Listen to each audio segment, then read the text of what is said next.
Hi guys, welcome to my channel. இன்றைக்கி பார்த்திங்கன்னா நம்ம வெண்டைக்காய் போட்டு புளிக்குழம்பு தாங்க வைக்க போகிறோம். அதை எப்படி சுலபமாக என்னோடய ஸ்டைலில் செய்யலான்னு சொல்லி பார்க்கலாம். முதல்ல வெண்டைக்காயை நல்லா வாஷ் பண்ணி கட் பண்ணிவிட்டு நல்லா ஒரு கடாயில் போட்டு வதக்கி எடுத்துக்கோங்க, அந்த ஈரத்தன்மை போகிற அளவுக்கு. அதுக்கப்புறம் நான் தேவையான பொருட்கள் எல்லாமே எடுத்து வச்சுருக்கேங்க. அதுக்கு பார்த்திங்கன்னா ஒரு 2 குழிக்கரண்டி, உங்களுக்கு எவ்வளோ வேணுமோ அதுக்கு ஏற்ற மாதிரி போட்டுக்கோங்க. நான் கொஞ்சம் எண்ணெய் அதிகமாக தான் யூஸ் பண்ணுவேன் காரக்குழம்புக்கு. 2 குழிக்கரண்டி ஆயில் ஊற்றிட்டு கொஞ்சமாக வெந்தயம் போட்டுக்கலாம். கொஞ்சோண்டு நான் சோம்பு போட்டுக்கிட்டேங்க. பொரிஞ்சதுக்கப்புறமா ஒரு வெங்காயத்தை கட் பண்ணி வச்சுருக்கேன், அதையும் போட்டுக்கலாம். ஃப்ளேவருக்கு பச்சை மிளகாய் கட் பண்ணி போட்டிருக்கேன். ஒரு சின்ன சைஸ் தக்காளி, அதுக்கப்புறம் கருவேப்பிலை போட்டு நல்லா வதக்கிக்கலாங்க. நல்லா வதங்கினதுக்கப்புறமா தேவையான அளவு உப்பு போட்டுக்கலாம். உப்பும் அதிலே போட்டு வதக்கிக்கிட்டாக்கா தக்காளி சீக்கிரமே மேஷ் ஆகிடும் அப்படிங்கிறதுக்காக தாங்க நல்லா போட்டு வதக்கிக்கிட்டேன்.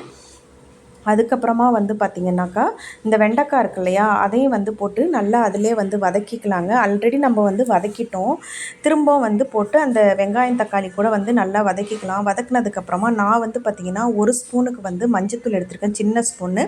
அதுக்கப்புறம் மிளகாத்தூளும் மல்லித்தூளும் நான் கலந்து தான் இருப்பேன், அதனால் 1 டேபிள் ஸ்பூன் அளவுக்கு காரத்துக்கு ஏற்ற மாதிரி தான் போட்டிருக்கேன்.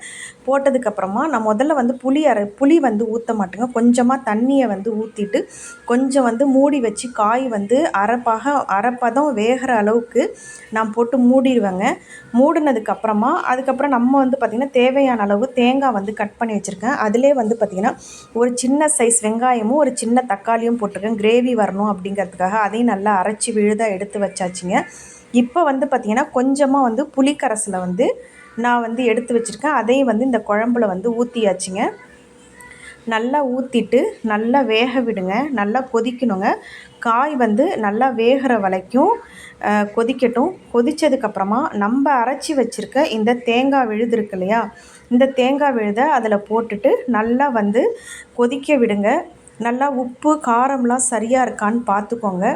நல்லா ஒரு கொதித்ததுமே உங்கள்கிட்ட கொத்தமல்லி இலை இருந்தாக்கா போடுங்க, அப்படி இல்லைன்னாலும் பரவாயில்ல, நீங்கள் மூடிக்கலாம். நான் பார்த்திங்கன்னா ரொம்ப காரமாக என் பசங்க சாப்பிட மாட்டாங்க அப்படிங்கிறதுக்காக கொஞ்சோண்டு வெல்லத்தை நான் இடித்து போட்டிருக்கேங்க. உங்களுக்கு இனிப்புத்தன்மை வேணும் அப்படின்னாக்கா நீங்கள் போட்டுக்கோங்க, இல்லைன்னாக்கா பரவாயில்ல. இந்த வீடியோ பிடிச்சிருந்தாக்கா லைக் பண்ணுங்கள், ஷேர் பண்ணுங்கள், கமெண்ட் பண்ணுங்கள்.